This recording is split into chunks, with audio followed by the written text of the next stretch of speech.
Okay, everyone, we are here with episode 2 of season 2. And the topic today is going to be parenting.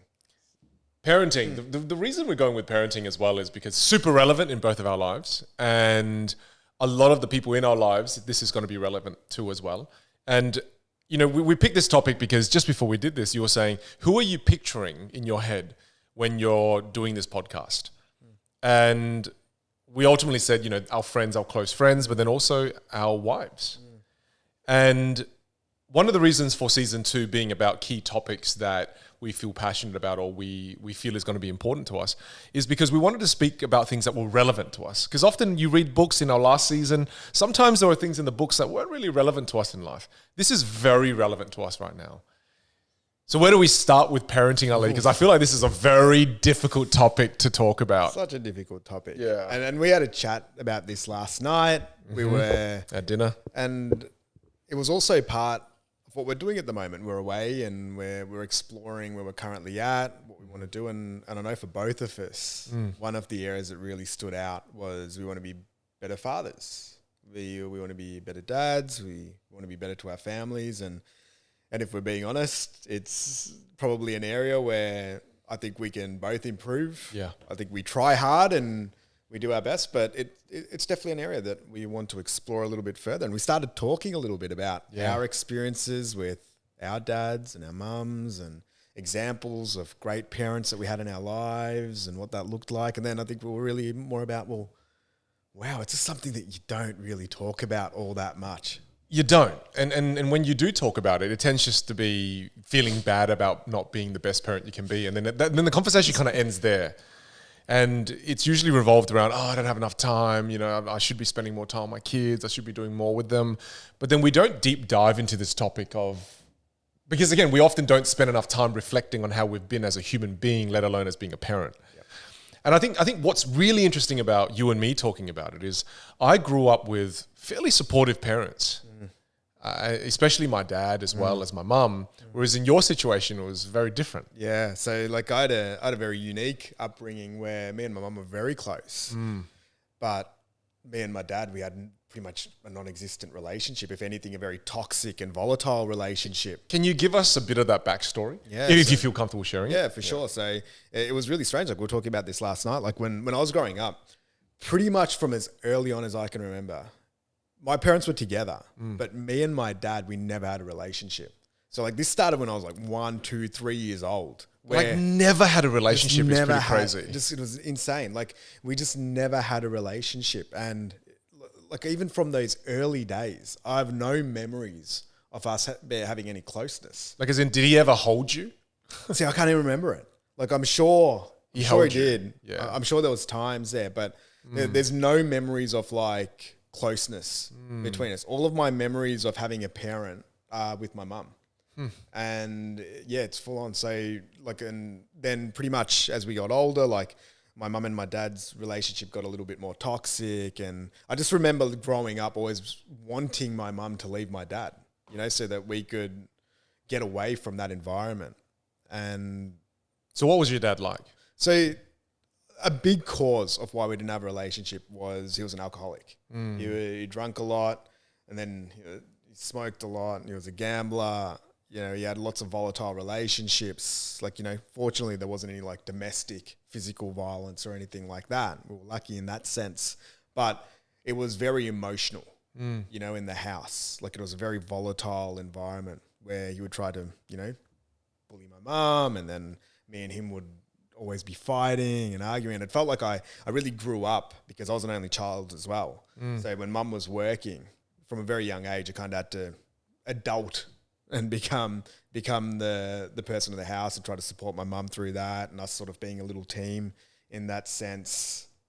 Well, it's like living with someone who at any time can cause harm to you. Well, we were talking about it last night, right? Yeah. Like we were saying that usually one of the things that we want to provide our kids is an environment of safety and comfort. Yeah. Whereas with my dad, I never felt that. I always felt like something was going to happen. You know, you'd either get drunk and start a fight.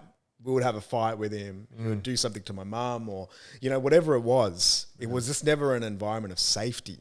that was there. Like, and I look at that as like, we were talking about it, the fundamental, like Maslow's hierarchy of needs. Like, I think for kids especially, sometimes it's that comfort level. Well, I mean, what we were talking about, and I didn't use Maslow's hierarchy of needs. I said, what is the caveman guide to being a dad? Like, let's just go back to let's go back to the biological, or let's go back to the primitive version of dads. Yeah. What is the basic things that dads would do? And I know I'm saying this in dad context, but obviously there's, what the mother does as well. But from the dad point of view, I feel like caveman, right? Yeah. Your job as a caveman dad is to protect, is to provide, and is to create like a sense of security. Yeah. Because usually the caveman would be the one that's a bit stronger, your wife just gave birth to a kid. That's your job. Whereas I felt like your dad did the opposite. In all the stories you've told me, he caused uncertainty. He didn't not only not provide, but he took from you. Yeah. And he created an environment that was so uncertain. Yeah.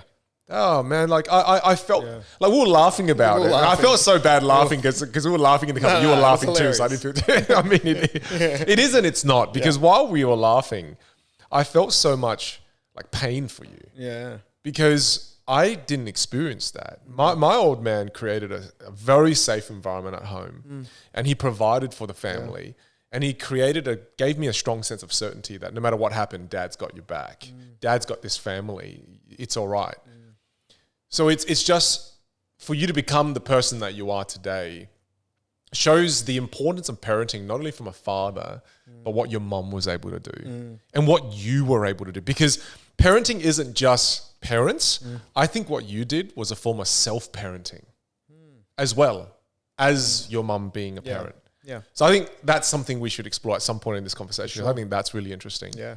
But okay, so fundamentals of being a dad.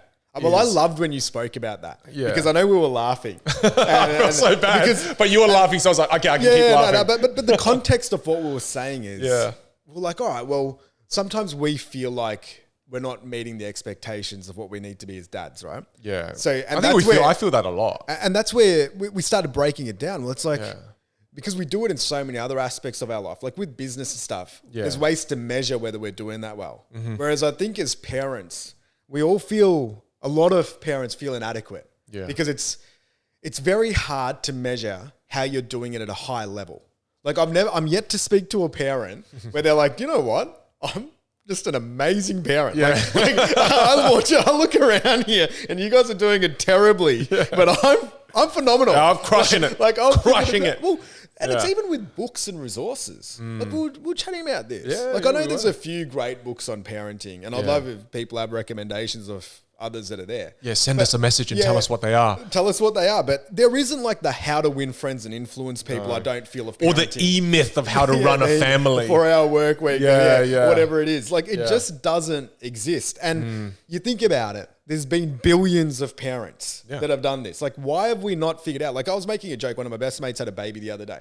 And I'm like, man, I really do apologize. Like they won't give you an instruction manual for this. Yeah. And you really do need one.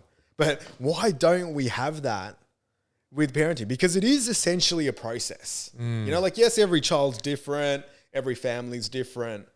And then when we started talking about, I love your notion of the caveman version of this, because there are basics. There was basics, right? And then we were like, and then all of a sudden we started feeling a bit better about ourselves. Yeah, because we're like, we're actually doing those things. Like provision, okay, one. Yeah. At least on caveman level. Yeah, we are wicked caveman dads. We're all right, we're caveman dads. Like, all right, we haven't gone to the next level, but all right, provision's good. Yeah. It's like, can we hand on heart say that we're providing a safe and secure environment? Well, I've nearly got an advantage. Because when I'm comparing it to my upbringing, I just feel like all you can do is kind of the fact that I've got intent to give it a decent crack. Yeah, feels like that's one sort of tick box. But it's like, well, what does that then look like? And then you started saying these things because you were sort of touching on the experiences from your dad.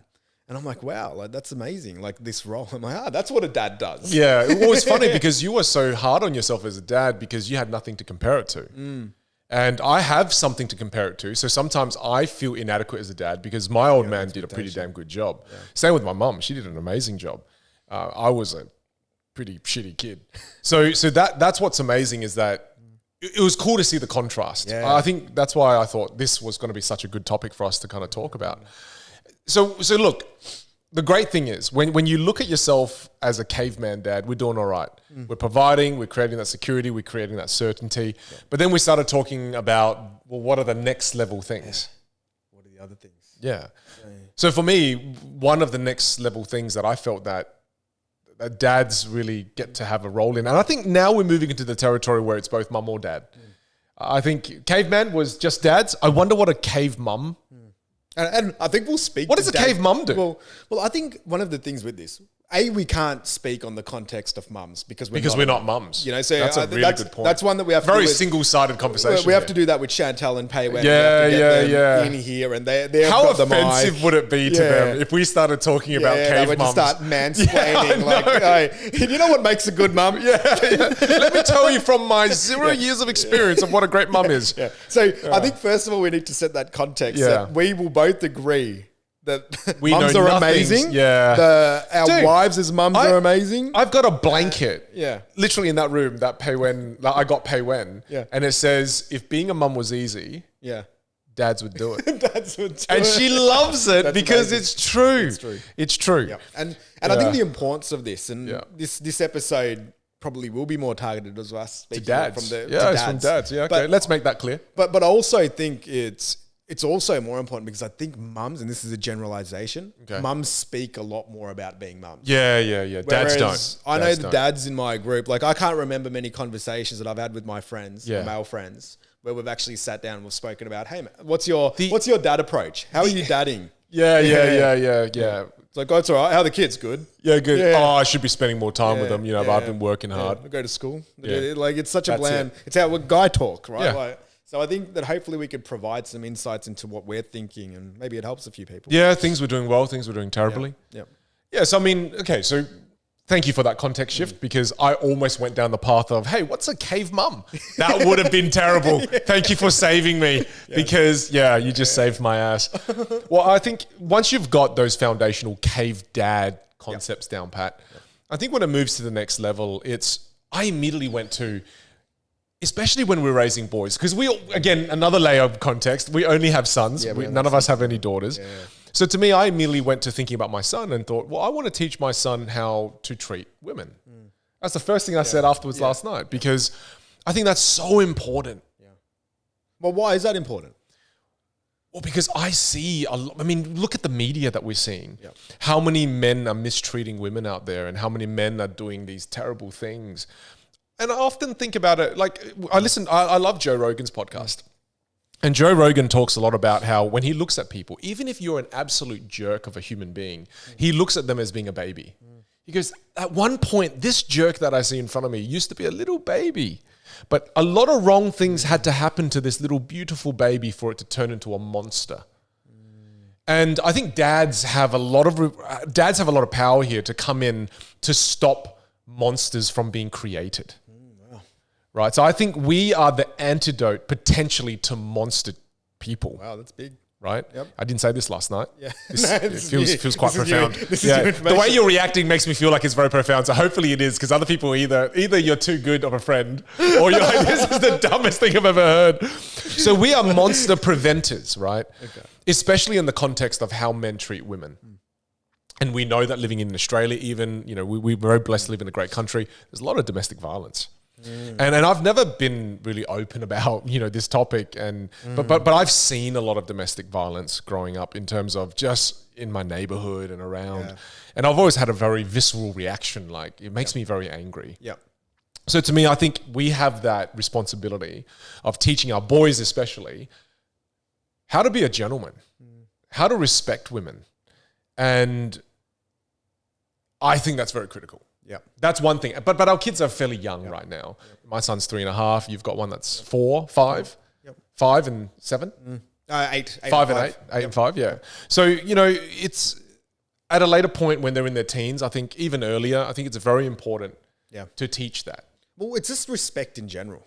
Yeah, it is. Right. Like absolutely. What you're saying there, it's spot on. Like I remember my mum used to say this as well. She's like, you can tell the character of a man by the way he speaks to his mother and the women in his life. So it goes on that point. And because I think, and that was probably also a traditional and cultural thing. Yeah. Based on what you were saying as well. Because the reality is, is there has been a generational shift. Like you think about what you're talking about, how men and dads used to treat their children and their wives and their partners, and just even like, gender equality in the work environment. Yeah. Like, it's by no means perfect now, but it has changed. Like how our parents went about it and our grandparents went about it. It's a lot different when I look around to my friendship group, to your friendship group, where it is a lot more of a partnership. The role definition changes a little bit. It's not as homogenous as what it used to be. There's a lot more diversity in how everything sort of takes place. And that is important around I just love that point around how do you then teach your kids to then be respectful, right? And not feel like they're better than someone, or that they're entitled, or that they're allowed to treat somebody differently. And I'll say this as well, like raising two boys, even though we do our best to teach our kids, I don't know where it comes from, but you'll still hear it every now and again from the boys, like a slightly chauvinistic comment. Right. And it's like, is that just nature? Is that from school? Have I done something around the house that is making that happen? I think it's all of it. Yeah. So what do you do when that happens? Well, generally, like, because I live with my mother-in-law, Yeah. and I live with Chantal, Yeah. and they're two of the strongest women that I've come across. That just not cop any. I of can that confirm ever. that Chantal is very strong. They as a will never woman. ever like cop any of that ever. So like, it's just like you don't even have to say like it is. So you chop it down. It's chopped out. It's straight immediately away. done. You know, like it's like, well, why did you say that? You know, so it's a conversation as well. It's like, why do you think that? Yeah. And what made you say that? Yeah. So it's finding the source of where that came from, and then it's making a correction depending on what the topic was. Yep. Yeah, like and we had a funny example with two of our best friends the other day. We went out to a birthday party, and our friend, I won't name names just for the purpose of the let's keep it podcast. anonymous. Yeah, we'll keep it anonymous. They'll know who I'm talking about.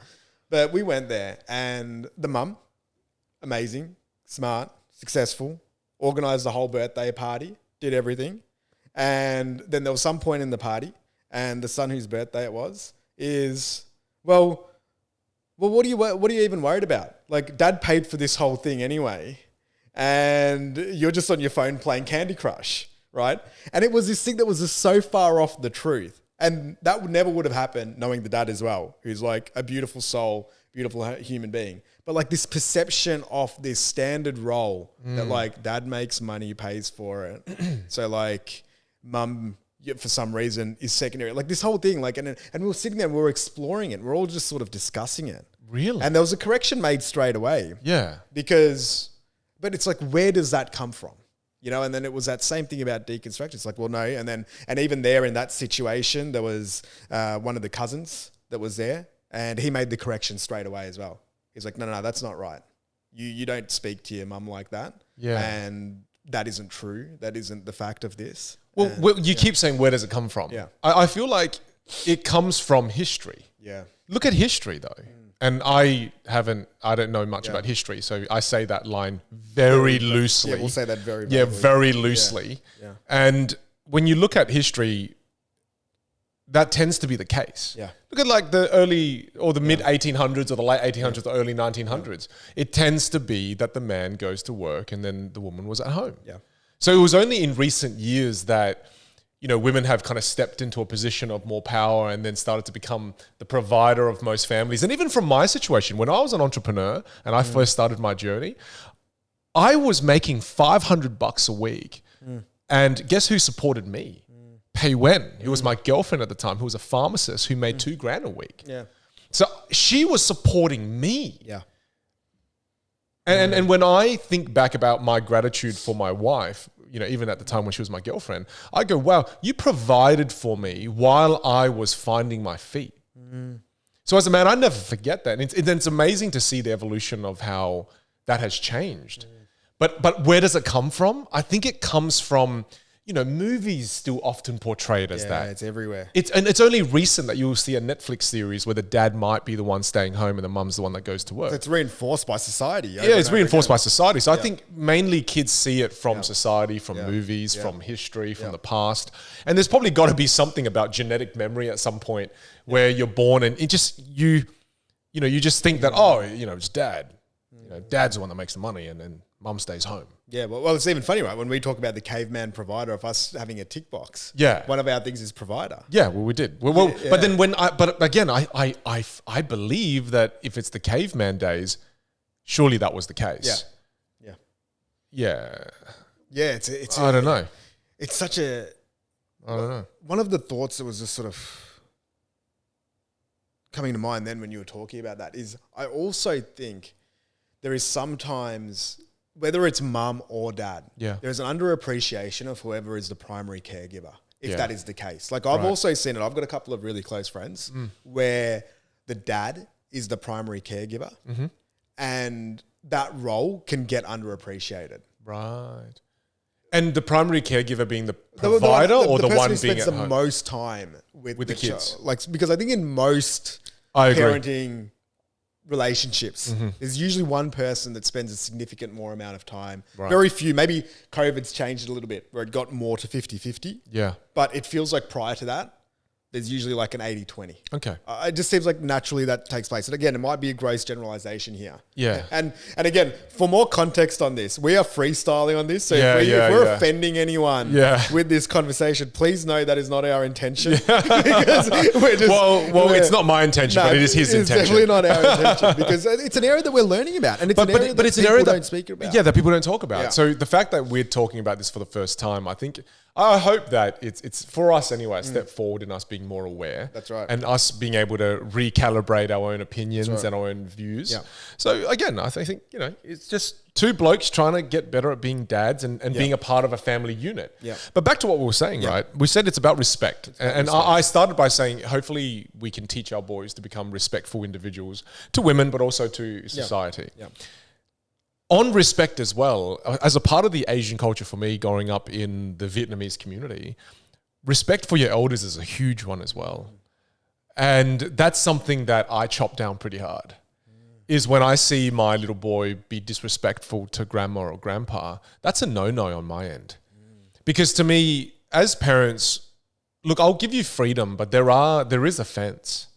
And for every parent, they have to decide what that fence is. But there's no disrespect to be... Like, I don't tolerate that. Yeah, wow. I just think that's a no. Yeah. Yeah. And see, and this is an interesting one.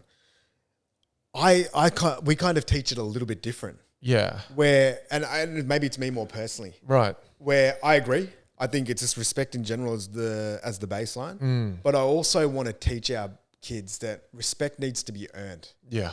Okay.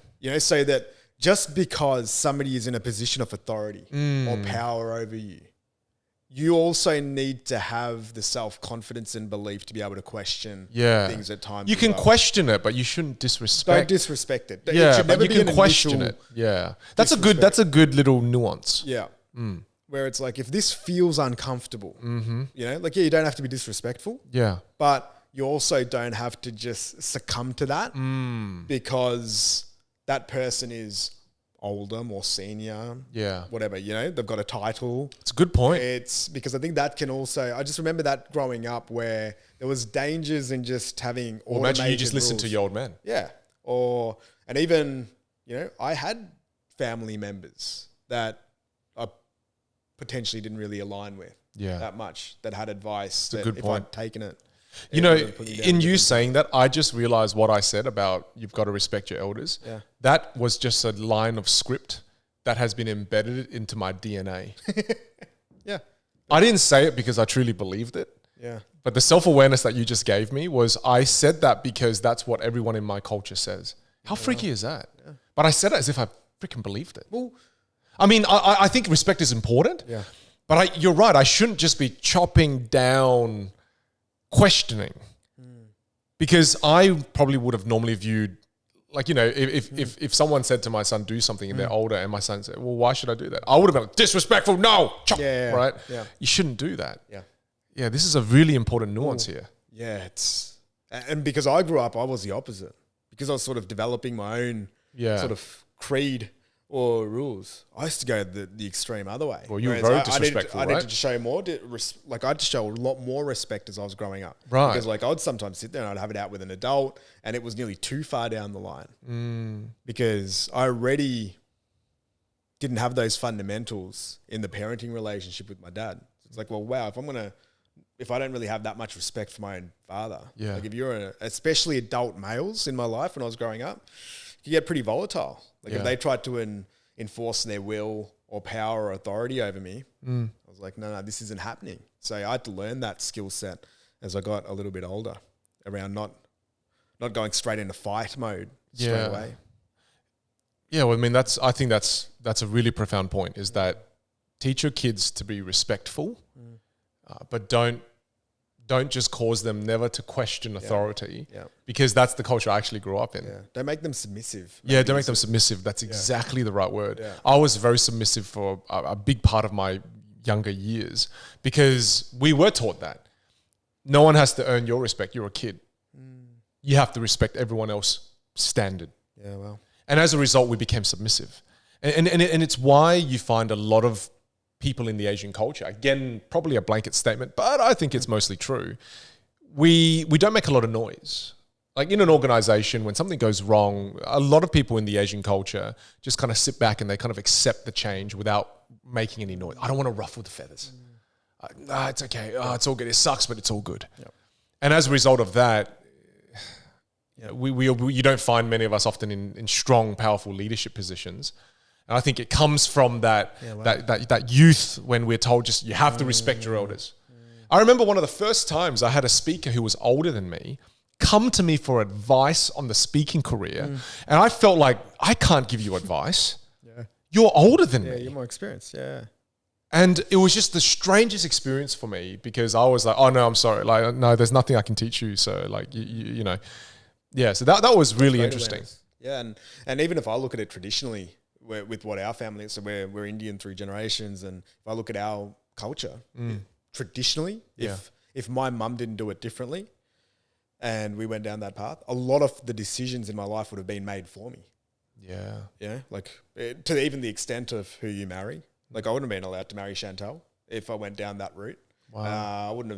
I probably would have had to be a doctor or a lawyer or an accountant, the same thing. It's usually predefined. So you're right. Like sometimes there are some of the cultural badges that we live in. There's benefits and there's costs to it.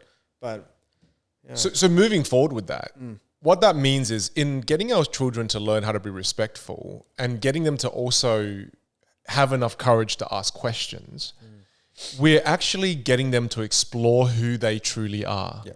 Because in them questioning is them gaining clarity on who they are. Because imagine like a little child growing up. When I say to you, hey, you got to go to bed at 7, to them, they're still discovering who they're like, why do I need to go to bed at 7? I think those questions, if you don't let them ask that, they end up not discovering who they are. And this is the sad part. I remember when I came back to South Australia, when I lived in the US, I'd come back to Australia once a year. And one year, one of the local schools here asked me to do a speech, because there were multiple suicides at this school who were girls of Vietnamese descent or Chinese descent. And they killed themselves because of their parents forcing them to do something they don't want to do. The classic, medicine And I remember speaking at that school, and some parents were like, this guy's full of crap. He has no idea how hard it is raising a child and all this crap. But then I shared with them a quote, and the quote was from Carl Jung that says, "The greatest burden a child must bear is the unlived life of its parents." That's big. And when you don't teach your kids how to ask questions, your kids will end up not knowing what to do. And naturally, when you see your kids not knowing what to do, what do? You make the decisions for them. So I think one of the foundational roots of learning how to be a parent, be a better dad or a mum, I feel for both genders, is how do we help our kids better explore who they are? Yeah. And they have to do that by asking questions internally and externally. Yeah, I love that. Right? And yeah, that's powerful. Yeah, it's beautiful. Yeah. So I think that's one big one. I love that, because I think there's two topics there. It's about teaching them how to find themselves a little bit early on and question things. And then it's also having the fundamentals of how to treat others. Yeah. I think I love that as a checklist, right? Yeah. Because I think when we're looking at our kids as they get older, the way that they treat others is ultimately a reflection on us too. Yeah. You know, like none of us want our kid to be the bully. Yeah. Or to be the person that everyone's scared of or hates, or we just don't want that. No. And there probably are techniques that we can use to help that along if we keep helping them. Yeah. Yeah. Okay. Well, yours is a great one, like how you teach communication. Yeah. It's such an advantage that Xander's going to have, is that he won't have to solve a lot of problems with violence or with power plays, because there's a very good chance you're going to arm him with how to use thinking and words. I think that's a very important component too. But moving on, I think the next one that really stood out for me when I was looking at it, and I remember thinking about this even when we were expecting. So I was really scared when we were about to First one or second first kid? one. First Okay. one I was super scared. Yeah. I was scared the second one as well. Why were you scared? I was scared because now I had to go into a role where potentially my worst nightmare could take place, which is me being a bad dad like my dad was to me. Right. So that was a big fear of me. So growing up, my biggest Interesting. fear was always, will I turn out like my father? Yeah. And there was evidence at that time that I was slowly turning out like him. Like I had some of his habits. Yeah. You said you were smoking and you were drinking. You know, so Yeah. Did you ever gamble a lot? nah, never. Okay. gambled. So lucky you didn't get the trifecta. I didn't get the Holy Trinity. Yeah. Unfortunately, I stayed away from that one. But All done. yeah, like it was one of those things, and you know, I was then looking at so funnily enough, to get me through that, and we did something quite unique, because even Chantal knew that I was quite scared, is we ended up writing a book. And we wrote a book. It's called A Little Penguin's Guide to Life. And that book was written when Chantal was probably about maybe 4 or 5 months pregnant.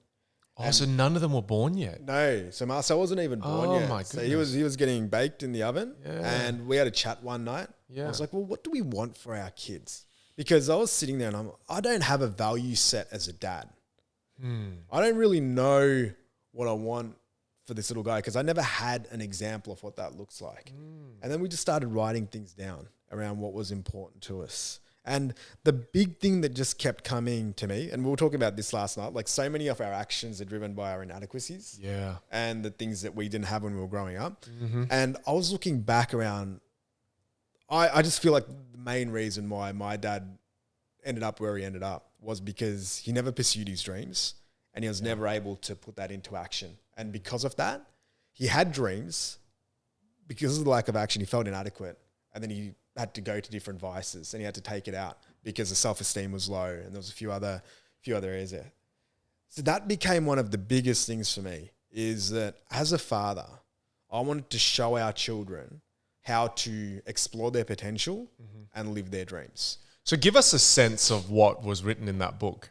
Surely you know this is a mantra now. Yeah, so it's a throw mantra. a few out there Well, just so people can get a sense for. And it's such a great book. Like you've sent me like 10 copies of it. And I remember when you did a Kickstarter for it, like we backed you for it. You're one of the only reasons it got published, because no one else was that really. That's one of the very few backers. Yeah, they weren't interested. It's like, well, you bought 500 copies. What the hell? It's brilliant. No, it's a great book. It's worth buying. Yeah, no. And Xander rips books all the time, so we always have a new one to give him Got a every year. lifetime supply. But give us a sense of some of the lessons you were sharing. I think this is so powerful, because what you're saying is, well, what are the values that I'm going to give my children as a dad? You know, it's like, you know, in religion, there's the 10 commandments, Yeah. right? What are the 10 commandments of our family? What are they? That's so cool. So yeah. So the first one we had, and this was Chantal's one, is family rule number 1 is laughing and having fun. Oh, Yeah, so that I was. love that one. So it's just simple, right? We both love that, and that's still the first page of the book. I think I butchered the quote, but it's something around. Yeah. It's there. your kids will remind you later. They will remind us later, but it's about laughing and having fun as a family. Like if we're going to do nothing, Yeah. let's make sure that this is something that we try to do as regular as possible. Another one that was really big, which was just around resilience, is there's a line and it's just keep trying and believe. So we were talking about this the other day, like whenever the kids are feeling a little bit down, or you know, they've experienced a little bit of failure, I can see them getting frustrated when they're trying to kick the ball and it's not really working. It's just a simple sentence. It's like, keep trying and believe, you know, don't stress, don't worry about it. If you just keep going through it, it'll get there. And I think I just found that a really important thing with our kids, is just the art of learning how to learn and overcome that feeling of failure. And it's crazy when you see it on a kid and you see them like tears and that feeling of frustration that I just want to do this thing. And then the worst thing is how good they are that they figure it out in a minute. And then all of a sudden it smiles. But at that moment, if they bail out and quit, it's just like, all right, well, it's reinforcing a potential behavior around that is, if it gets difficult, we just leave. And if you cry or get upset, we finish it off. Whereas keep trying and believe, it's not forceful. Yeah. It's not putting pressure on it. It's like, just give it another go. Yeah. You still then hate it, fine, we'll leave. But keep trying. And based on previous experiences, you're probably going to like it. Or at least you'll really figure out if you don't. I really like that. See, I never thought about that even myself. What are the family values? What are the core family values that the Zhang household represents? Yeah. That's the Tarai 10 Commandments, right? That's your family 10 Commandments. It's our book, yeah. And that's such a fundamental thing we pass on to our kids. I mean, a lot of the times as parents... Well, what's one for you? If you were... Generosity. Yeah, that's big. Giving. Yeah. Being giving. And to me, it's such a universal law is that the more you give, the more you receive. You know, don't be afraid to give. Don't be afraid to give. Yep. And when you give, don't measure the return. Yeah. Just give. Yep. Because ultimately, you will receive. Now, and as they get older, I'll have to make sure I teach them as well, is that there is such thing as giving to the point of complete destruction. Because there are people out there who give and give and give and give and then become bitter, as we learned through one of our podcasts with Brene Brown, is that we learned from her book that people who are generous and kind without boundaries end up becoming bitter. So, you know, there's nuances to these lessons, but to me, one of the foundations is generosity. But what I was going to say is this. As parents, we sometimes think that we have strong values, and sometimes we think that these values get transferred to our children via osmosis. Yeah, that's true, but don't rely on osmosis. Directly transfer these values. And I think what's so brilliant, which has really inspired me, I actually might put a goal in my goal list this year of doing a children's book for Xander and my children. Because what are the Zhang household values?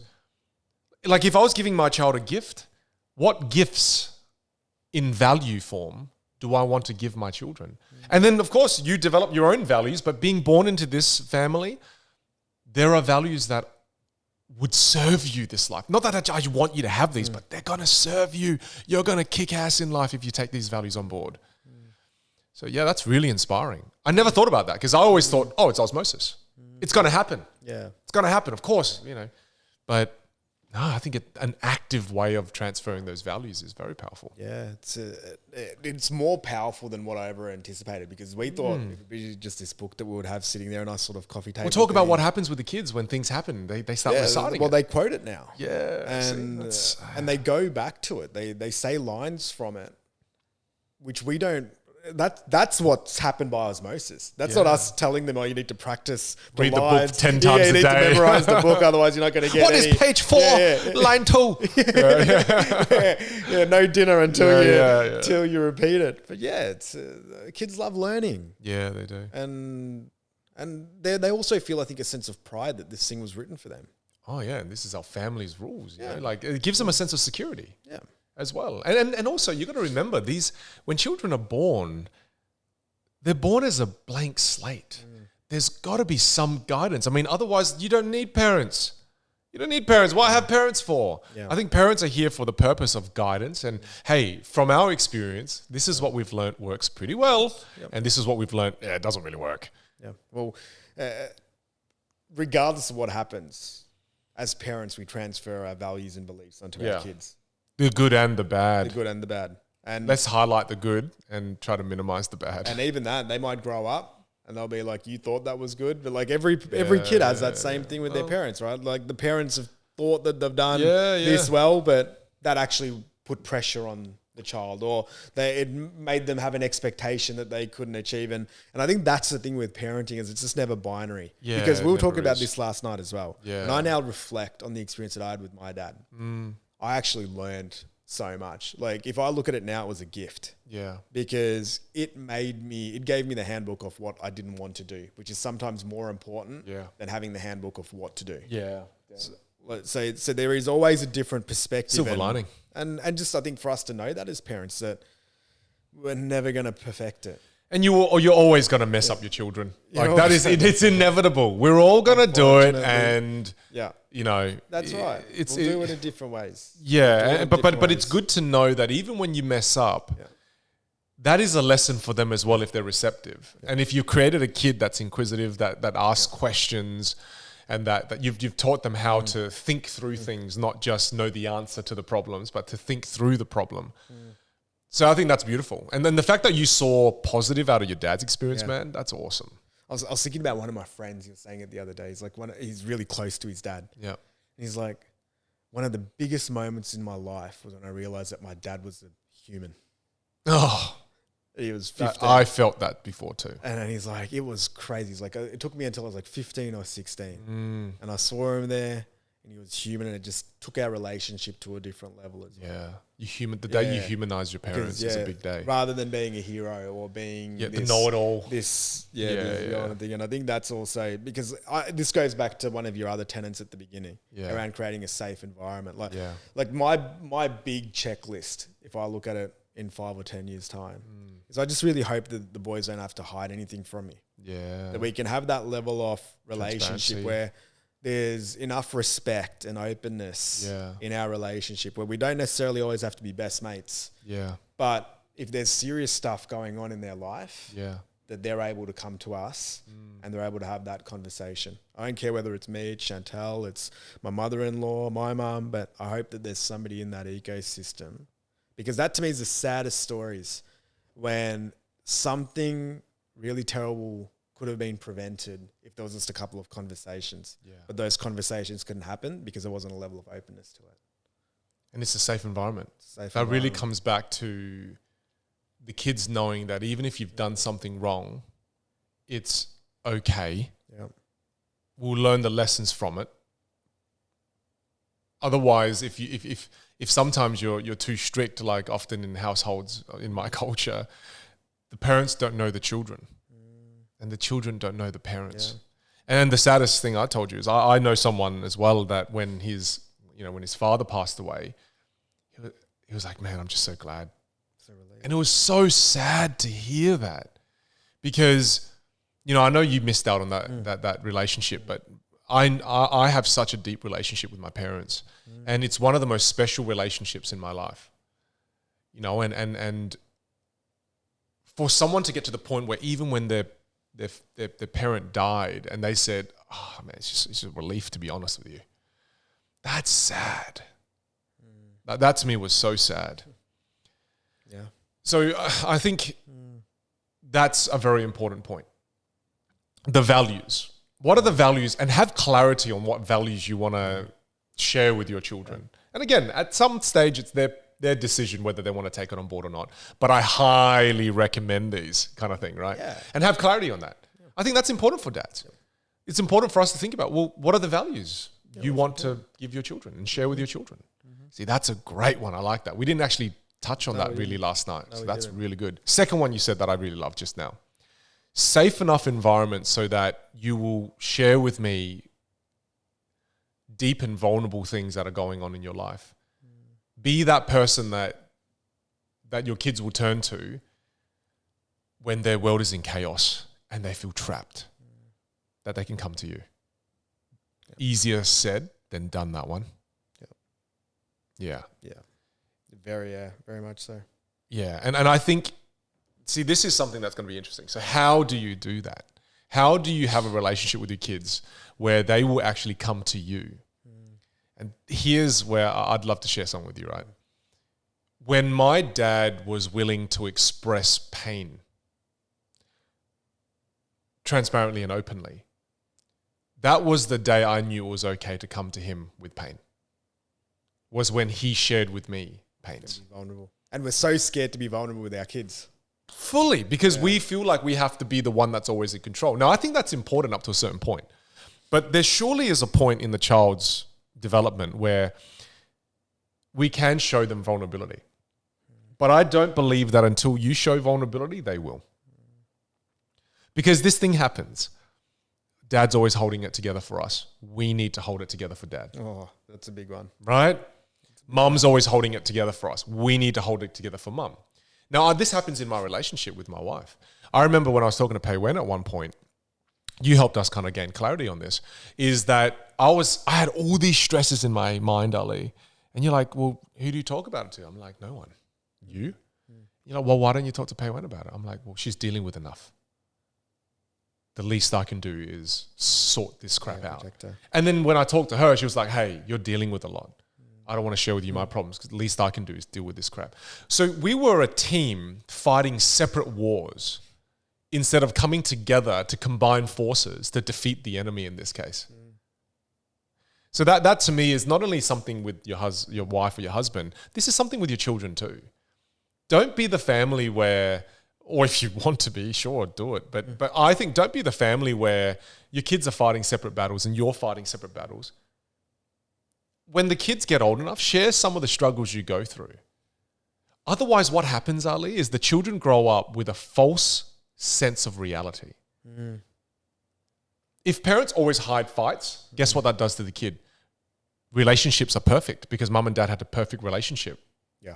So then when they have their first fight, well, I have to break up with you because this is not how relationships are. Or they're confused. It's like, why did you divorce? I mean, it was perfect. Yeah, absolutely. Exactly. And it causes more pain. Yeah. So I think another one, kind of tapping off what you said, is a level of transparency with your kids. However, when they're 3.5, don't go to them, hey, dad's going through depression. Help me. Don't do that. But show them a glimpse of reality and don't be afraid to do it. And otherwise, you're painting a false picture of the world. And even that, I just think kids are so smart. They know. We discredit them. Yeah, absolutely. Yeah, like maybe you won't detail dad's going through depression at this level. But even just being like, dad's feeling a bit sad today. And to show them that it's okay to feel that emotion. Like, and let them be there for you. Let them come and hug you, right? Yeah, that's right. Because then it becomes this nurturing experience for everyone. Well, I got to be there for dad. Yeah. How purposeful is that? Yeah, I help dad out on you because they can feel it. Yeah. Yeah, they wanted to reciprocate it. They want to take that role as well. But you see, that's something that I don't think a lot of dads, including myself, we're readily willing to do. Yeah, it's hard. Because we always want to be the, of course, but I'm a man, right? Yeah. And there's a whole notion behind because I'm a man, right? Because I know so many of my friends who, when they were young, the dads were like, men don't cry. Men aren't weak. Men don't show emotion.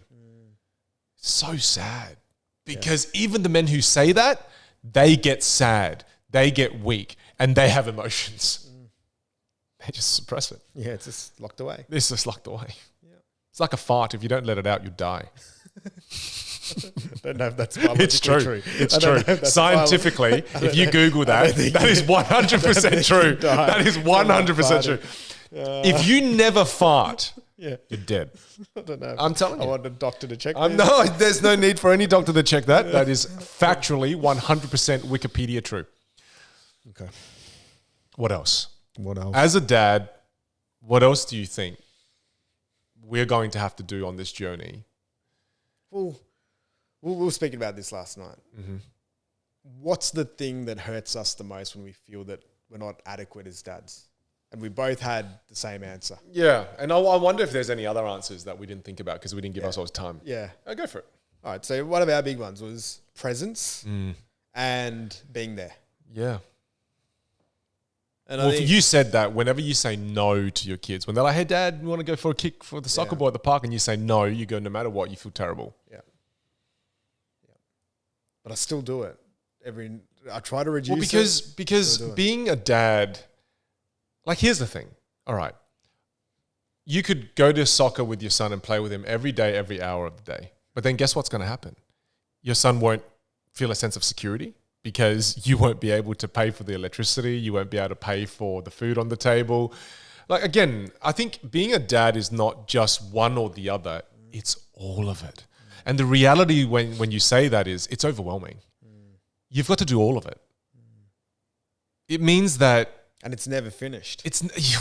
Yeah, my parents are still parenting me, right? Yeah. They still cook for me and still teach me lessons. It's crazy. So I get it that you feel bad when you say no. But what we got to with that conversation was that, but when I do spend time with them, you sharing the story. Tell the story about you watching your son at soccer and the AirPods. Like, talk about that. Yeah. It's like if I take Marcel to soccer training, Yeah. a lot of the times I'll sit there and I'll have AirPods and I'm listening to an Audible book while I'm watching it. And then we're sitting there and we're like, well, I don't have to listen to the Audible book. I could just sit there and be present and watch the soccer training. Yeah. And that's another thing with life nowadays. We try to pack in so much stuff. We try to stack on top of it. Yeah, we stack it. Well, we try to optimize everything. Yeah, like listen to the audiobook at 3.5 times the speed. Yeah. Or we walk and we listen to a podcast. Or there's always 2 or 3 things happening. Yeah. And it was just a really cool realization there. It's like, well, if the goal is full presence, you need to practice it and you need to just tone in on that one thing at that one time.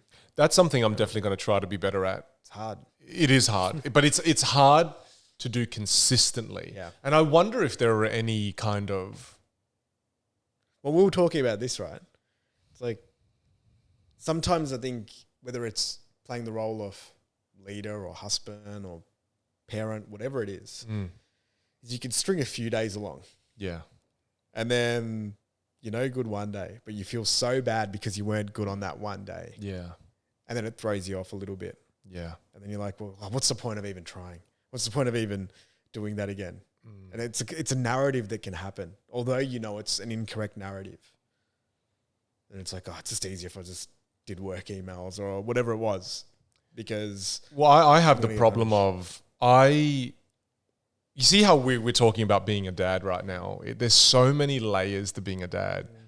And I tend to gravitate towards... I will be a dad in the way that is easiest for me, which is providing. And then I'll kind of like stake my claim in this is what I do as a dad. Everything else, look, I'm not very good at the other things, but I'm good at providing and I can keep you somewhat safe. I'll put up somewhat of a fight if someone came into this house trying to murder you all. I'm going to defend you. Might die very quickly, right? But I that's my problem, is that I give excuses. So when I'm not as present, I'm like, yeah, but look at what we're we all defend ourselves. We defend ourselves. Yeah. But I think it's dangerous because that's actions in the present that will cause regret in the future. And I'm glad we're calling it out now because I don't want to call this stuff out when my kids are all 36 and hate me. Right? Yeah. So to me, a big lesson for me is don't just use your strength as a dad and therefore negate every other area of responsibility as a dad. Well, how easy is it in any relationship when you get attacked or you feel attacked? Yeah, but list your strength. Yeah, and then what's the fight? The fight's, well, then I do this. Well, I do this. It's an unwinnable game. It's an unwinnable game. You're never ever going to win. You can't win. Each person's going to value their contribution more. Yeah. And no one's ever going to, it's going to take somebody very self-aware to then be like... They've done studies on this. Yeah. Where when they ask the husband, how much do you think you contribute to the house? Yeah. He'll say 70%. Yeah. And then they'll ask the wife, how much do you think you contribute to the house? She'll go 80%. Yeah. It's 150. It's 150. and it's never equal, which means the perception of our own actions within a unit of a family is always completely different to what we see, right? Yep. As a couple. So, why do we bring that up?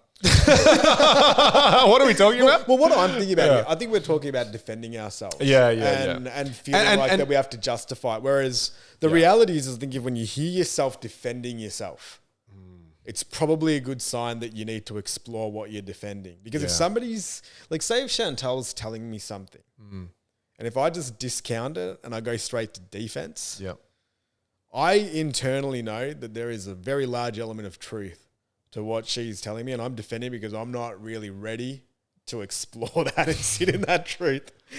And it's a very sad ego realization because it hurts your self-esteem when you actually then have to explore what am I actually doing here and what do I need to change? And instead of waiting until our wives bring it up to us and then cause us to be, defensive, I think this is why it's important for dads to talk about this stuff. It's why I found it so refreshing talking to you about being a dad. It was one of the very first few times I talked about being a dad at that level of depth, and now going to almost deeper levels, is we should self-assess ourselves and have more self-awareness that I think being a rounded dad is better than being just an exceptional provider.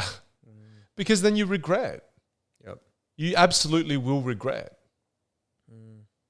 And just, I keep coming back to time and energy allocation Okay. in parenting. I think we both said that we do this, where we'll sit there at the playground, we'll be on our phones. Yeah, me. We'll sit that's there me. and we'll have That's the kids will be playing, and we'll be thinking about some meeting or something else. Yeah. And I feel like it's nearly, I was just thinking about, well, what can you do as a solution? You know, we're talking about the exploration here. Okay. But I just feel like one of the things here is scheduling. Yeah. It's scheduling time, and it's nearly practicing being a dad like a discipline, like treating it like fitness or work and setting like goals nearly around it, where it's not just I'm going to spend 2 hours with my kid, but like it's got more weight to it. But here's the hack for it. Scheduling it is one thing, and then do it with your kids alone as a dad. Yeah. Don't let mum come along. And the only reason I say this is, remember what we said yesterday? When Pei Wen comes with Xander and I to the park, I always immediately go, look, you're really good at playing on the playground with him. Go for it. I'll think about the meetings that I have to do later today. I'll be more ready for those. And when I go home, I'm here. No, I'm here. No, it's all good. I'm here. My eyes are, I'm here, right? I'm looking at you. You guys won't feel any of it. Yeah, you just won't feel any of it. Oh, it's like eating a dumpling with no filling. It's just so sad. I don't know if you ever experienced that before, but I have at a restaurant in Melbourne, actually. I remember eating a silong bao and there was no insides. And I was like, what? I felt so deeply offended. But look, I think I am the best dad when I can't delegate parenting to my wife or somebody else. Even when I go to the park with my son and my mum, grandma, for example, I kind of handball it. Because again, I just use the same old excuse of, but I'm good at this. So to me, since I've scheduled in sessions of going to the play center with my son and going to the park, and it's just me and him, I dad pretty good. Also because if I'm not present, he could just run onto the road. So you have to be present. You have to. Yeah. It's for, and I'm the same. I love delegating. Yeah, you do. So that's, it's a natural thing. Like I was telling you, because I've got my mother-in-law. We live with my mother-in-law. I've got Chantal there a lot of the time. My brother-in-law's there. Yeah. So it's super easy to just pull away and go, hey, you guys got this? You guys are good. Right. I'll be back in a couple of hours. Yeah, I'll go to the cafe. I'll do some work. I'll sit in the study. I'll read for a bit. And then it was a big realization. Well, I'm missing out on some of these really special moments. And when I was thinking about, I try to live life with very few regrets. Yeah. I can see that being one. Oh, absolutely. You brought it up many times. Where 10 years time, it's like looking back and I don't want to be that quintessential story of, great entrepreneur. Oh, good. Yeah. Terrible dad. Yeah. It wouldn't be like, that would be the one where, if the kids were like, oh, well, you just were never around, or you were never present, or felt like I didn't know you. Yeah. That to me is a failure that I'm just not willing to cop. And I want to just make sure that that's just tied away very early on in this journey. So I think, again, to summarize that one, I think it's about scheduling one-on-one time with your kids. Yeah. I think that's the move there. Here's another one as well. It's making it fun. Yeah, I definitely vibe with that. Like, I think the big thing that can happen is we view parenting time as an obligation.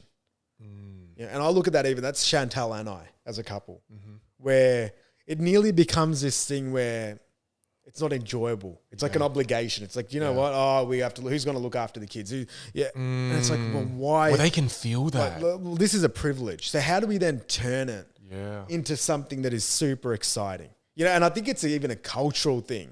Like it starts from day one. You had the kid. Good luck sleeping. Like straight away there's a negative connotation. Yeah. It's like sometimes I'm terrible at this. When people get pregnant, I'm like, congratulations. I'm so sorry. Yeah, that's right. I follow it up with that straight away. Yeah. And there's always this thing. It's like, oh, your kid's terrible twos. It's the whole, it's this thing that, and it nearly becomes a badge that we wear. Where like having a kid is just dealing with something very painful. Yeah.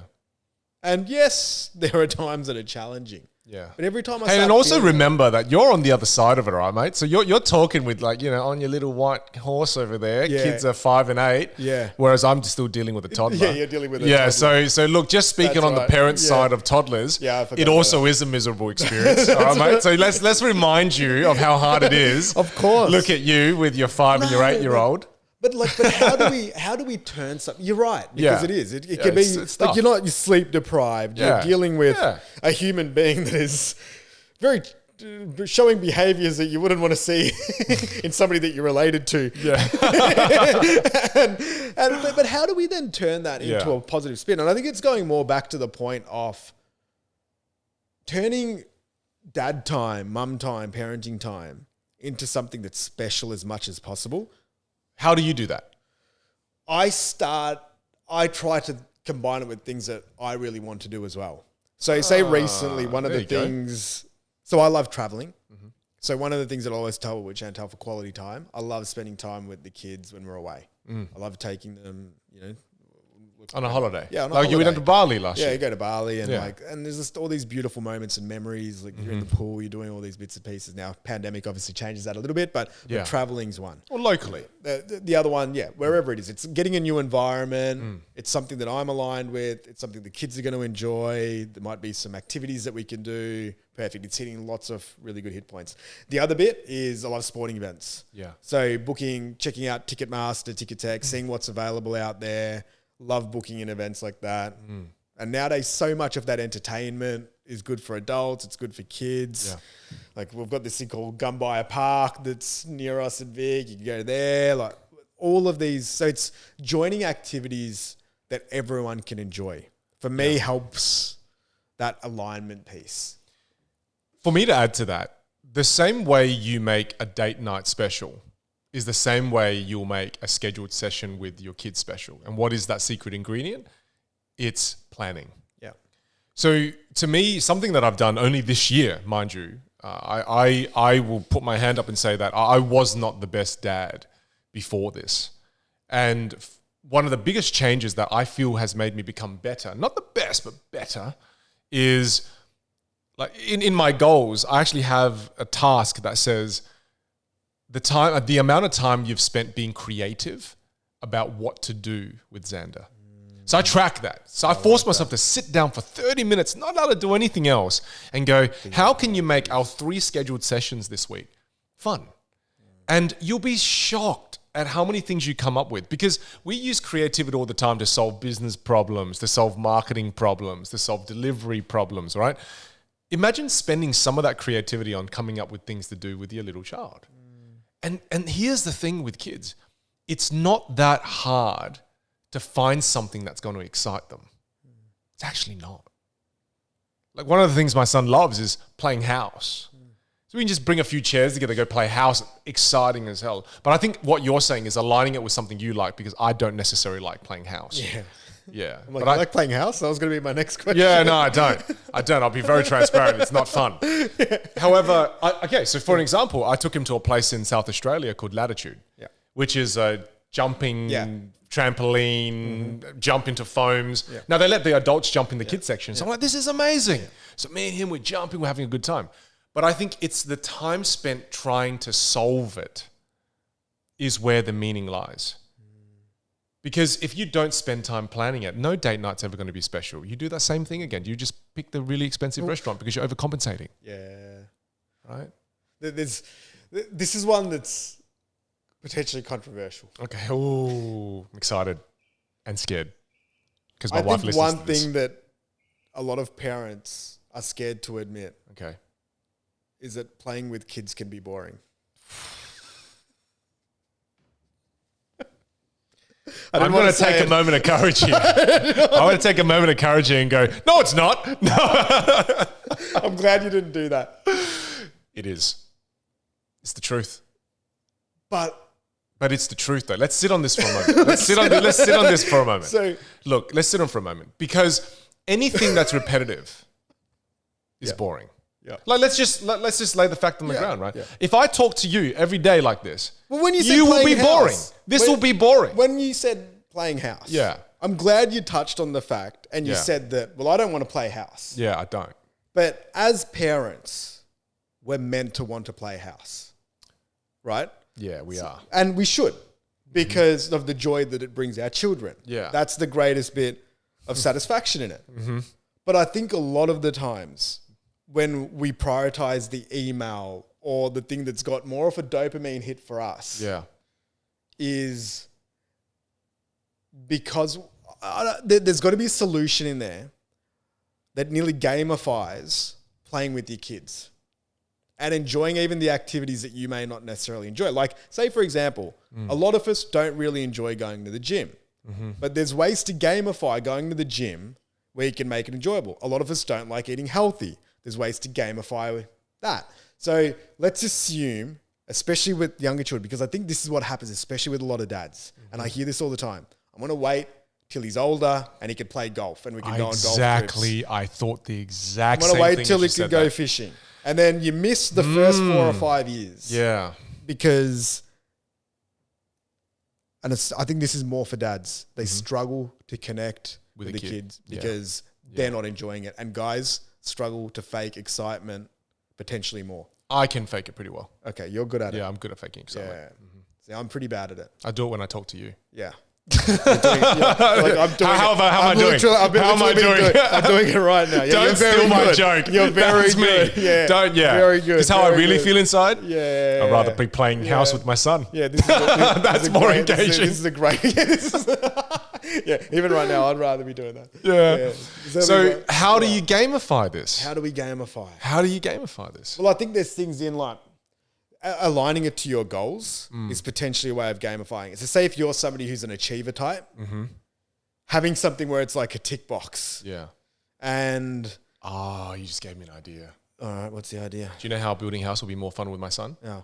If we weren't just playing it with kitchen chairs, Yeah. but we actually bought building blocks. You actually built a Like house. proper and build a proper damn house. Yeah. And in this house, have like lights that work and you go. have like a freaking, you know, an MP3 player with speakers in there that we can play. And not like a small house, but build something big in the garden. Players I'm don't in. exist anymore. Yeah, I know. That's cool. Just our phones. This was A not Bluetooth- recorded a in Bluetooth speaker. 1998. I want a Discman in there that's functional. So, Dad, what is this? Is this No, an but you antique? see, to make it more exciting for me, it requires a bit more planning and effort. Yeah. Again, for me, it comes back to planning and effort. But this is what I love about what you're saying here. Yeah. It's thinking about these activities. Like we were talking about it last night, and hopefully, I don't know if we're going to write this, so hopefully somebody will listen to this and write it themselves. But how cool would a book be with like 100 great ideas and you have to complete the book? Would be a great Right? idea. Like something like that would be amazing. And then you give that out and it's got all these activities, ideas, you pick them from a list. I'm sure it already exists. Well, the very act of just asking the question, let's use the house idea again, right? The very act of asking the question, how can building house be fun for me as a And dad? you picked it up in 2 seconds. 2 seconds. Yeah. But like before, when I didn't ask myself that question, impossible. Yeah. There is no way that this can be fun. And then immediately it went from that to me thinking about at this play center, there were these like massive foam blocks that connect to each other, that actually stick together. If I got those and we played house, I'm in. Perfect. I'm in. So, and that's, Yeah. I think there's an importance Yeah. that it's not as simple as just saying I'm going to be a better dad. Yeah. You have to incentivize yourself because it's human nature Yeah. to go to the thing that's most interesting to you at that moment. And that narrative has to be really strong. Like we now know in our hearts how important this is. Yeah. But to make that sustainable for a very long period of time so we don't revert back to the other habits. Yeah. There needs to be something there. The other thing that I think is that there isn't a competitive element to being a dad. Now, this is something else that's, and I'm not about comparing that, but because we don't speak about it to other dads, we don't have benchmarks that we set. Yeah, we don't. Where it's like, oh, well, wow, John's doing that. I should maybe do a bit more of that. We don't share it. So we can play on the competitive nature that we often naturally feel. That's right. And it's not a bad thing. No, I think competition friendly. makes things better. I mean, you look at the marketplace. Competition makes products better. Yeah. Yeah. Android makes Apple better. Yeah. Right? Yep. Like it becomes nearly a badge where we're sitting there at the end of the week and it's like, oh, how much time did you spend with your kid? Like, what are the things that you did? So it's not about competition, but it's also maybe about sharing. And it's idea What's some sharing. creative things you've done? Yeah. That's a really cool point. That's a really cool point. I like that. But that's a way of gamifying it. Gamifying it. But also asking yourself the question. What I really liked and I took away from what you just said is when you're doing something with your kid and it's okay. I think let's just accept and admit that it's okay. Sometimes hanging with the kids, kind of boring. Rather be watching Vikings season 6. It's great, right? But you just got to ask yourself the question, how can I make this fun for me? I like that, Ali. I like that. That's a really good little hack there. That's powerful. Yep. Okay, cool. That's a good one. All right. What else? What else do we need to learn how to do as... Look, I think the one we had written down there before was realizing that parenting is a team effort. And look, I realize like for people like your mum, man, for her it was a team and it was just me, right? It was just her. Yeah, you might be a single parent. You might be a single parent, I get it. I mean, I don't get it because I haven't experienced that. But it's just... For those who have a partner, and I think we can't speak to those who don't. Maybe you can a little bit, but I can't. Yep. I can only speak to what I know. And it's a team effort. And I think too often I put too much pressure on my wife to be the main parent. And I know this is going to sound, this was a really hard thing for me to hear. This was around the time when I was feeling really down as well. And at this peak of my career success. My wife never said this, but I knew she wanted to. And it's that I'm basically a single parent. And that was, like that, to me, that really hurt. And that's one of the core reasons why I decided to walk away from this career path. Is that, oh my God, we aren't divorced. I'm not dead. I'm here. But you feel like you're riding this journey alone. And then when I really try to put myself in her shoes, I just thought, what a shitty experience parenting has been for you thus far. So to me, this one for me is very important. And I'm saying it to myself almost now as a slap on the ass going, come on, mate, pull your socks up. Because I often revert to that because, again, I take too much pride and I'm also really good at providing. So I lean on that as an excuse of, hey, it's okay, she can handle it. I'm really bad at that. I'm really bad at realizing that, hey, you got to pick up the slack too, mate. Yeah, that's powerful. It's hard, Ali. Well, you got me thinking of something when we talk about teamwork in the parenting relationship. Is I think I've had moments where Chantel's made a criticism or a suggestion and I've discounted that as, is this for the kids or is this because of us as a relationship at the time? Right. You know, like, am I actually doing that? Is that true? Or is it not true? I have no idea what you mean by this. So say, for example, this can sometimes happen. If I'm really in the zone with working and then Chantel's like, are you going to spend any time with the kids? I'm like, is that you saying, are you going to spend any time with me? Or are you saying, are you going to spend any time with the kids? Right. And then I'll sit there and it's like, well, what do I do now? Because I'm in the middle of something. My headspace is somewhere. What do you normally do?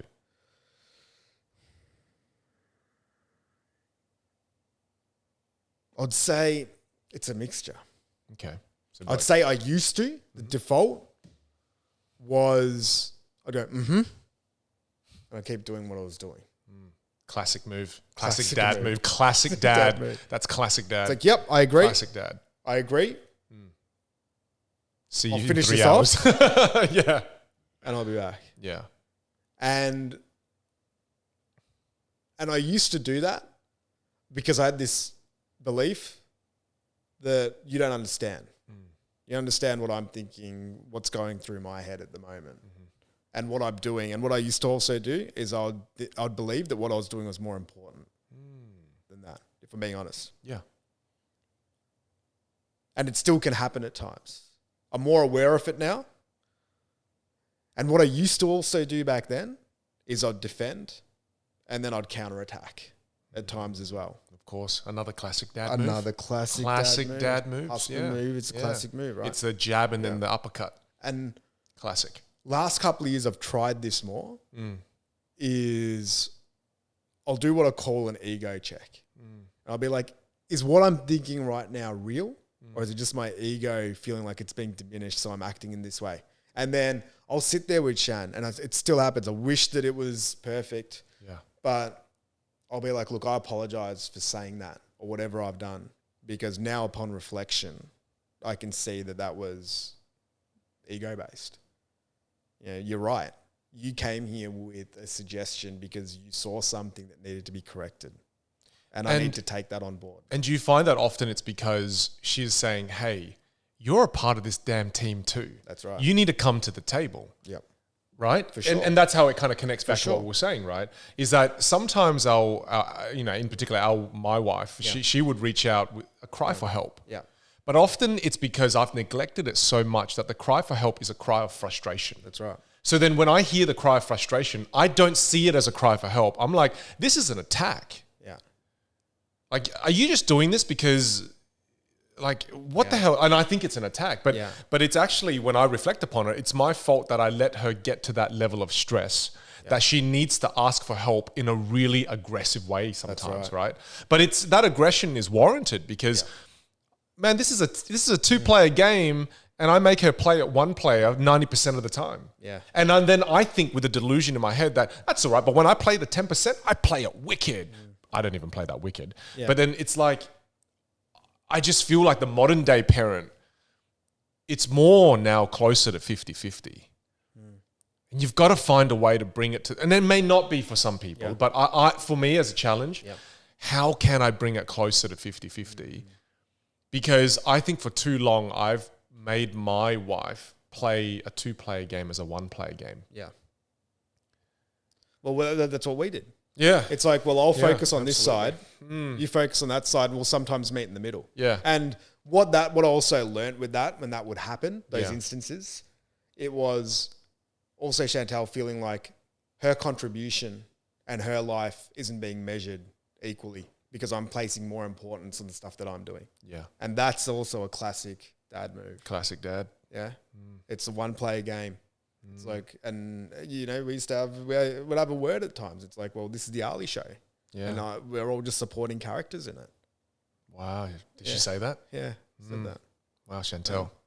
That's nice. Yeah, that was a hit to the liver. That was a liver shot. Yeah, but it's and then you have to sit in that discomfort, right? Yeah.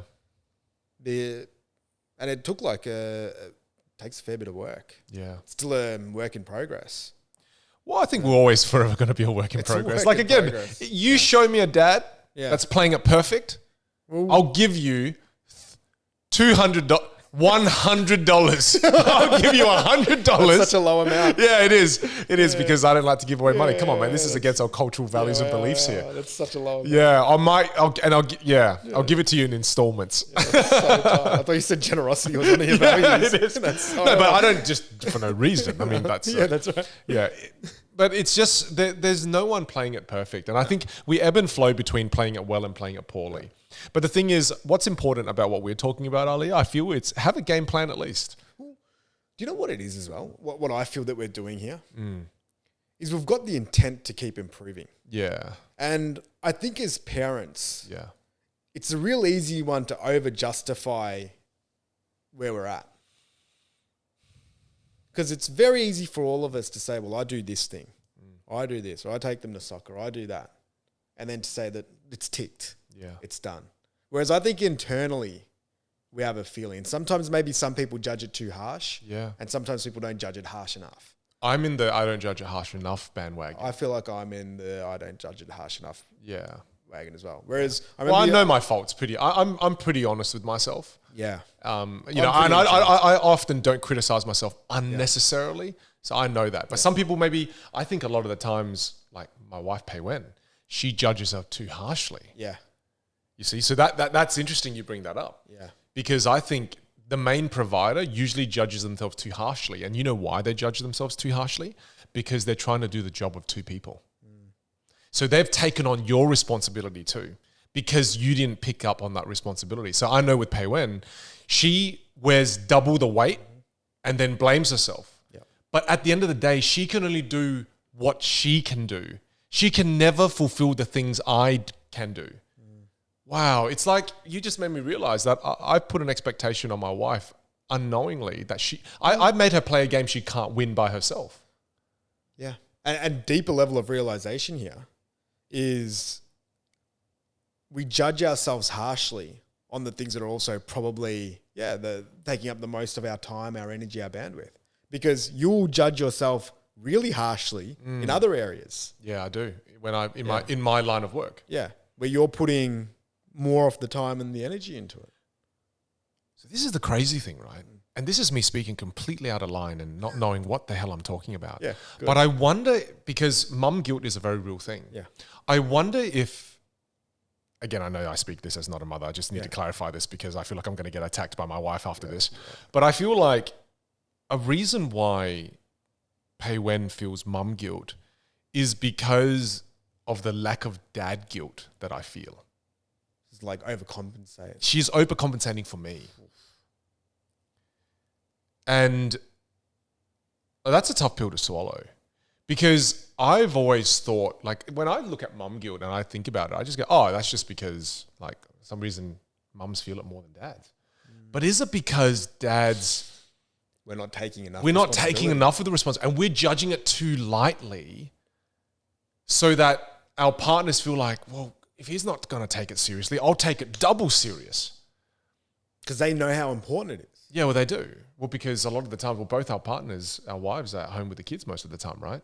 So what will be interesting for me in the next month or so is as I take up some more of that, I wonder if that will alleviate what Pei Wen feels. That pressure. It'll be interesting because, again, it's a two-player game. It's a two-player game. What else do you think? Parental guilt is such an interesting comment. Parental guilt, comment. Pressure. Area of just exploration. Yeah. Because even if you think about what we're talking about in this podcast, like we've done so many of these. Yeah. This is the only one where I think we feel guilty. And we feel inadequate. So it's like the guilt lives. I 100% agree. I think it's more, like mum guilt's such a big one. Yeah. But we're feeling like we've got dad guilt. We're doing this because we don't talk about dad guilt. Nah. I think A, we don't talk about it. B, we don't know how to talk about it because we never verbalize these things. We almost don't have the language for it. It's like we just don't. Yeah. I actually don't know what to say now. How funny is that? End of episode? Yeah. Wrap this up. We just hit a wall. It's almost like everything we've said so far, absolute nonsense. Well, let's talk about... Yeah. Let's talk about models. We talked about this a little bit. Yeah. Yesterday. Yep. And I was speaking about one of my friends and his dad he was like the first sort of dad that I saw that was the real sort of model dad and still is. You know, that was 20 years ago and it's still the case where I'd see him and we catch up. Okay. And I still ask him questions about parenthood and stuff. And even him, as one of the best dads that I've seen, you know, he's the one that's going to win you $100. When I ask him to verbalize what makes a good dad, it's hard for him to do it.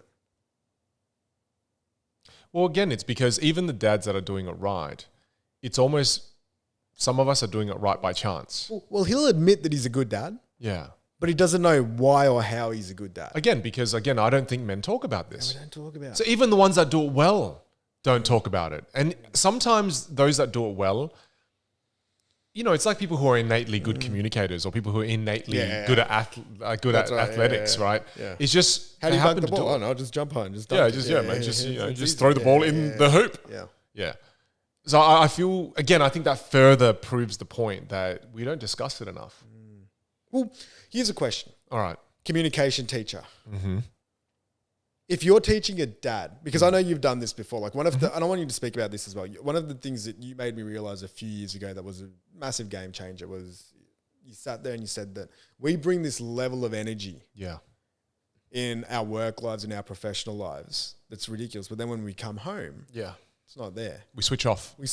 And that was such a valuable tool. Well, what we're doing now is we're switching on for this podcast. Yeah.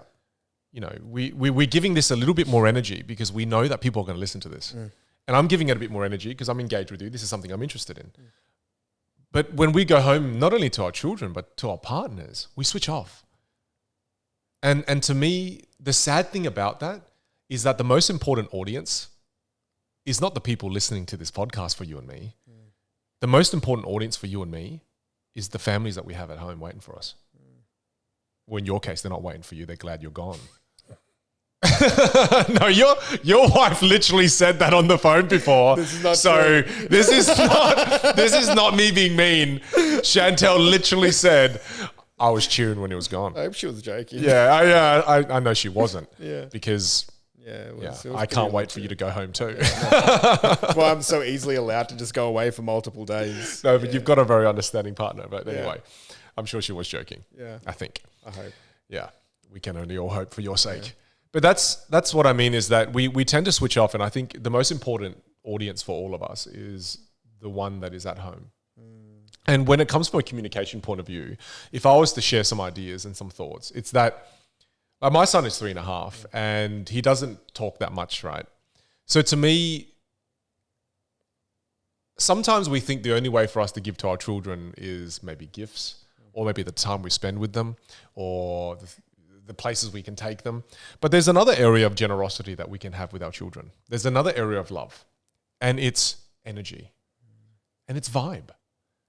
Like, do you bring a fun vibe to your child? Because even if your kids are 1 or 2 or whatever the age may be, maybe whatever it is, right? Even if they can't understand or fully comprehend what you're saying, they can understand the emotion that lives within your voice. They can feel the excitement that is in your face. They can recognize the you're glad to be there body language. So your kids can feel all of that before they even know how to speak and fully understand and be able to have a great conversation with you, right? So to me, these are the ways we can give as a dad as well. I love that. And I think, think about what you do and the level of preparation you go to before you give a presentation to some of the investors you might talk to, or for other people in front of your teams or your customers. You dress up, you put a suit on, you put cologne on, you do your hair, you put on shiny shoes, you make sure it's polished, you practice your script, you go in there, you power pose. How much of that do we bring home to our kids? And that, again, not only was it a painful statement for you, it was a painful thing for me to realize, is that when I taught my classes, I bring the best version of me. Then I come home, sometimes I bring a very flat version of myself home. That's why, again, to promote our previous podcast, it's so important that you listen to episode 1 of season 2. As dads, you need to take time away for yourself too. Because if you don't look after yourself, you can't be the best version of you for the most important audience. You can't give that enthusiastic dad. You can't give that loving dad. You can't give that caring dad. You can't give that fun dad. So to me, as a dad, I think we need to become better communicators in the sense that don't switch off when you go home. Be very aware of that. Stay on for a little bit more and give to the most important audience in your life. Yeah, I like that. That's a beautiful one. I love energy as a concept. The other one that I've practiced a fair bit probably since the kids were born was, I don't know where it came from or why I started doing it. It was in as many interactions with the kids as possible. I would act from a place of love. And it's just an intention. The intention. Give me an example, because that sounds a bit. I don't know what the hell you mean. It's a bit airy fairy, right? It is very airy fairy. Yeah. So the intention there would be is sometimes I'd find myself, maybe I'd be thinking about something from work, right? It'd be negative or whatever, and there'd be this energy of like frustration or whatever it is. But the concept is whenever I can with the kids, there is some sort of, it's like get into the the heart muscle nearly and try to feel love towards the kids when I'm speaking to them. So it's an intention of love where it might be a hug. It might be a smile. Right. Okay. It might be a positive word. It might be, so it's like, it's not, and it's just not a hug. It's like, it's a hug with love. Yeah. It's you're thinking about love while you're hugging them. Yeah, right? it's a hard one to explain. But when we're from a place of love, like right now, we're not doing this, like even this, like we're not doing this podcast from a place of frustration or anger or anything like that. Like we're doing this podcast from a place of the heart, right? Yeah. The place from vulnerability, from love. So it's like, that was just one of the things that I wanted to do with the kids. And nowadays I try to take that even further. It's like, try to do that in nearly every interaction. Yeah. Doesn't matter whether it's the kids or not. It could be a stranger on the street. It could be whoever it is, but it's just like, try to feel like a little bit of kindness before acting, or a bit of gratitude, or a bit of appreciation, happiness, joy, love, and then bring that into that interaction. And I just found that, I was telling you this story, like with Romeo, my youngest, just doing that with him. Because I think I was telling you the story of when he was younger. It's like, all right, well, I have to create a different playbook here to connect with him. And I found that he has a bit more fight to him, a bit more aggression. And I'm like, he's a bit of a mini Hulk. Yeah, mini Hulk, right? Yeah. Like he's got that sort of vibe. But I'm like, well, all I'll do here is his dad, as much as I can, is just try to envelope him in love. Yeah. Yeah. So that feeling of it. Well, the Hulk ended up being okay with Scarlett Johansson. The Hulk. And so you were the Scarlett Johansson. I'm Scarlett Johansson in this story. Of course, my alter ego. The sun's going down. That's right. Yeah. That's nice, man. And it's that, and to me, that's my baseline. You know, so like I do daily tracking, as you know, I do journaling and stuff. You're a beast with that. And it's one of the things that I've got in there is, you know, did I at least have one moment where I connected with the kids today? Love. Yeah, and it was genuine love. You know, so that might be at the end of the day just a really proper good night hug. Before they go to sleep. Might be that cuddle and just lying on the couch watching a movie. Yeah, that's beautiful. I love that. Whatever it is, it's these little moments of love. Yeah, moments of love, right? Yeah, I think that's beautiful. Yeah. See, that's such a, because we talked about it. And when we spoke about this, I felt the love that we both felt for our kids. You were saying, and I share in this with you, how beautiful is it when we lay there and they're about to fall asleep and they're laying on your arm and they're like a little koala bear. You're about to hold them to sleep and then their eyes finally close and the breathing slows. Most beautiful thing. And to me, those are moments of love. More of those, the better. And that's what family is about. Yeah. It's how do you it's bring unconditional love. More of those interactions. That's probably what I was speaking about a bit earlier in this podcast, is like when we start to give these things as an obligation, which is, and it does get tough. It does get challenging, but just shifting perspective and mindset. Like I even think back to Chantel and I, like we really struggled conceiving. We had to do IVF. We had to go through a fair process. And sometimes it's easy to lose sight of how lucky you are to have these two souls. And how much we went through to have this environment. And, you know, and I think that's where I feel guilt sometimes as well. It's like, wow, like this is something that we've just worked so hard for. It's so important to us, to me. It's like, how do you make it? And I think if whoever's listening to this right now, I think what's important is if you're a dad, find another dad in your network to talk about this to. Have the kind of conversation we're having right now. And if, you know, you're one of my friends and you're listening to this, or one of Ali's friends, talk to us about being a dad. I think what we're trying to do here with this particular episode is bring more awareness to dads having conversations about this. Yeah. Because there were multiple unlocks in this conversation alone. And this is the second time we've had a conversation about being a dad. And I don't see it being the last, right? Yeah. And the more we converse about how to be a better dad, the more minds we kind of bring into these kind of conversations, the more we can evolve and get better at being the modern day dad. Because the world has changed from the early 1900s. That, you know, it's different now. Yep. And if we don't recalibrate ourselves as the modern day dad, we will live with regret. We will all have regret. Yep. And I think the important thing here, the most important thing here, is to start the dialogue. Yeah. And to not be afraid to talk to another dad about this. Yeah. Yeah, it's like the concept, like, you know, when there's always mothers groups, right? Yeah. When you first have a child. Whereas, and I think it's happening now as well. There's fathers groups. Yeah, but like I remember looking up mummy clubs and stuff like that, right? And they don't let husbands in. And then so I look for a dad one, doesn't exist. Really? So I think they do now, because I know I know Rowan recently joined one when he had his son, and then they meet together. A dad presents all the time. Like, that sounds beautiful. That does sound beautiful. What a cool group where you can sit there and learn and share the stories. Well, because sometimes, like you said, you're doing good, but you don't know it, and you're beating yourself up. So you might be on the other side of this, and you're actually doing a great job. Yeah. But you got nothing to compare it to. You got nothing to talk about. You got nothing. There's nothing to share. Nothing generate ideas. Yeah. And it's just a reminder too that this needs to be recalibrated and refocused on, because I think when the things that become habits or that are always around us, they're the things that we take for granted. Yeah.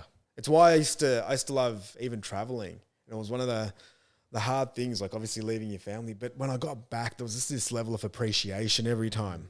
Every single time I'd have to go away for work. Or I already can't wait to go back to Xander. Of course. Like even this, we've been doing this only for 2 days. Yeah, I'm ready and to go back. Straight away, it's like, oh, it's amazing. Like, can't wait to see them, give them a hug. Yeah, I miss them. And give it another crack at trying to improve the next level of us on this journey. Because I think every time we go away and we think about this, we talk about this. Yeah. I think we are improving. Yeah. Like the fact that we're speaking about this, I think shows intention, and hopefully our kids will listen to this at some point when they're older and they know that. Well, when they have kids of their own one day and they listen to this. Yeah. Yeah. Like, well, like I'm picturing us as like baby giraffes, like we're walking around, like trying to figure out how to walk. But and I thank you for being vulnerable in this environment as well, because we're sharing something here that I don't think people speak about. Well, this is the second this time is not an we've ever area had that we're this. experts either. Yeah. I think so. I think there'll be some kind of expert out there on being dads who listen to this and be like, wow, what a bunch of wankers. Yeah. And then they have no idea what they're talking about. So they look. got this completely wrong. Completely wrong. So, I mean, they're not even using the right terminology. You guys please delete this episode off the internet, because kids, if you're listening to this in the future and we're both dead and people are leaving mean comments, please delete this episode. Yeah, the password is No, but look, I hope that people feel inspired to converse, to explore, to talk openly, to talk in a vulnerable way, because I believe as men and as fathers, we have a pretty big responsibility that sometimes we can let slide, because we lean on the provider angle, that I'll keep the family safe angle. But there are so many other things that a dad can do beyond the caveman dad. And I think we have to evolve out of the caveman dad and become the modern day dad. And we'll be able to create and help nurture young humans that will be better humans and make the world a better place. We have a responsibility. And the more we talk about it, the more we can sharpen this axe and the better we can do. There is a point where it will be up to them. It's like those birds I watched on an Amazon series, where at some point you have to kick them out of the nest. And it's either you fly or you die, right? But let's make sure when we kick them out of that nest, they can soar. Yeah. Well, share the story that you shared in the email with Xander. Oh, yeah. So I was teaching my son how to climb the monkey bars. And what was really fun was just seeing him learn a new skill. But for him to learn how to climb the monkey bars, he had to learn the lesson that I have to let go of the monkey bar I'm hanging onto with my right hand and only hang on with my left hand so I can swing to the next one. So I have to let go of safety to gain progress. And in that process as well, another lesson was I had to let him fall. Because when he felt that I was always there, he always waited until I helped him move to the next one. He never did it himself. So first of all, the first lesson for me as a dad was there are times you're going to have to let your children fall. Because if you're always there, they'll never learn how to do it themselves. So that was one for me. That was a really hard lesson because it was so hard for me to let them fall. And I know when I told you this story, you're like, I wouldn't even know they fall, or I wouldn't even knew that they had fallen because, I wasn't even looking. I was looking at my phone, right? So to me, that was hard. That was a hard lesson in that you've got to learn how to fall. And I had to learn how to let you fall and learn how to be there to help you get back up. Right? It's not just about catching you when you fall. It's also about helping you get back up. But then my son had to learn, I have to let go of safety in order to gain progress. And it was so cool seeing that process happen, play out. Like, it was just so cool seeing it play out. And me as a dad having to go to that psychological difficulty of, oh man, I'm going to have to let you fall so you know what it's like to fall. I have to let you know how to fall in a safe environment so you know how to fall. Yeah. And that's one of the, I think it's another interesting topic, is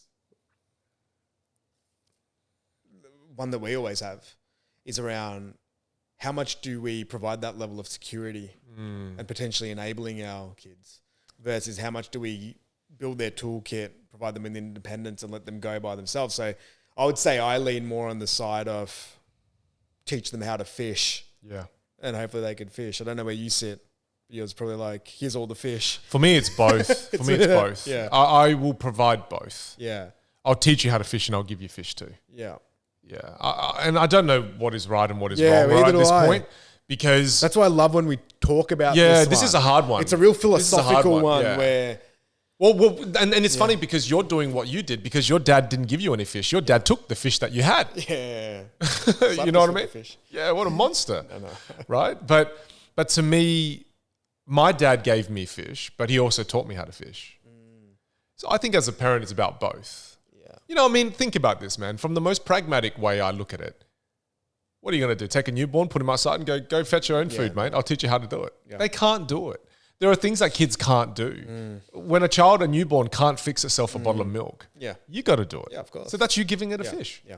But there comes a point in their life which we are not, I have no experience about to talk about this, but you know, I imagine once they get to the teenage years, hey, get a part-time job, mate. When I was 13, I worked on the farm. I was earning like, you know, technically I should be paid at least 10, 12 bucks an hour. My parents paid me like $4 an hour. But again, yeah, very You're smart. probably doing the work of someone who deserved $4. Yeah, no, I was pretty good, mate. I was pretty good. My parents had very high You're like, expectations. I want a raise already when you were 12. But it's that's what taught me how to fish. Yeah. So to me, when you're young, it's okay. I will give you some fish. But at the same time, I'm going to start the process of teaching you how to fish.